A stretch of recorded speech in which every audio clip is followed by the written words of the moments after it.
এখন এই মুহূর্তে দাঁড়িয়ে আছি খোকসা বাস স্ট্যান্ড চত্বরে। আপনারা জানেন যে 25শে সেপ্টেম্বর 2024 রোজ বুধবার কুষ্টিয়া পৌর বিএনপির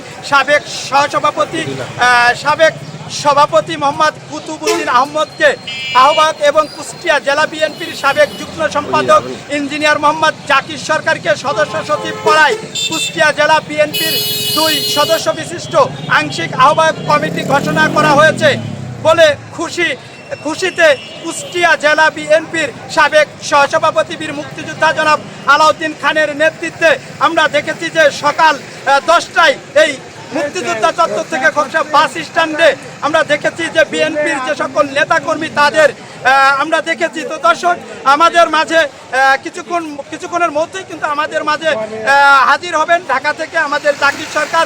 তাকে ফুলের শুভেচ্ছা দেওয়ার জন্য এই খোকসা বাস স্ট্যান্ড চত্বরে খোকসা আর যে সকল বিএনপি নেতাকর্মী রয়েছেন তারা এখানে উপস্থিত রয়েছেন, তাকে ফুল দিয়ে বরণ করে নেবেন।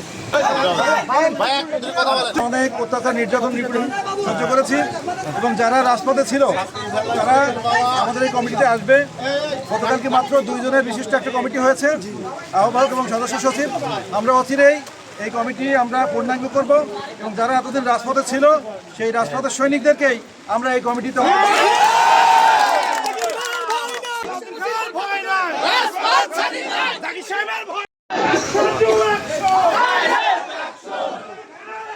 জেলা বিএনপির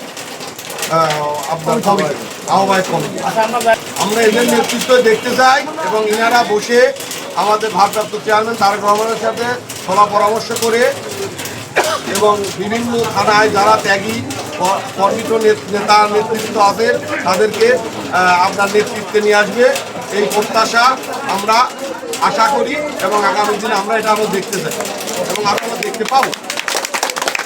কুষ্টিয়া জেলার 2 বিশিষ্ট আহ্বায়ক বিএনপি কমিটি দিয়েছে এবং কুষ্টিয়া জেলা ঘুমন্ত জেলা বিএনপি ছিল।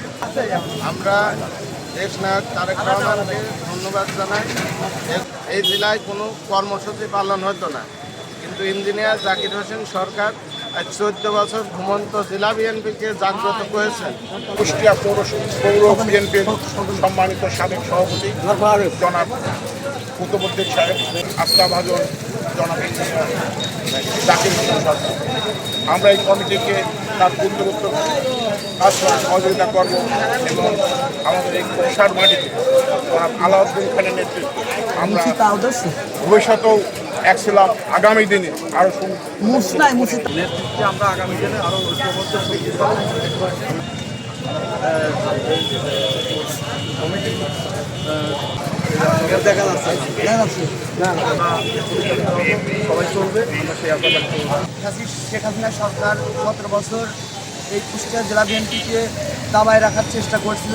বিএনপিকে জাগ্রত করার কারিগর ইঞ্জিনিয়ার জাকির হোসেন সরকার তার অতুলনীয় পদক্ষেপে আমরা সবসময় রাজপথে ছিলাম, এখনও আছি। ইঞ্জিনিয়ার জাকির হোসেন চাচা এদেরকে খোকসা জাতীয়তা প্রজন্ম দলের পক্ষ থেকে তাদেরকে জানাই অভিনন্দন এবং শুভেচ্ছা। কুষ্টিয়া জেলার 2 বিশিষ্ট আহ্বায়ক বিএনপি কমিটি দিয়েছে এবং কুষ্টিয়া জেলা ঘুমন্ত জেলা বিএনপি ছিল। আমরা দেশনায়ক তারেক রহমানকে ধন্যবাদ জানাই, কিন্তু ইঞ্জিনিয়ার জাকির হোসেন সরকার 14 বছর ঘুমন্ত জেলা বিএনপিকে জাগ্রত করেছেন। উনি খুলনা থেকে কুষ্টিয়া থেকে ঢাকা। খোকসা বাস স্ট্যান্ড চত্বর থেকে মোহাম্মদ হাফিজুল ইসলাম বকুল, বিটিভি নিউজ, খোকসা, কুষ্টিয়া।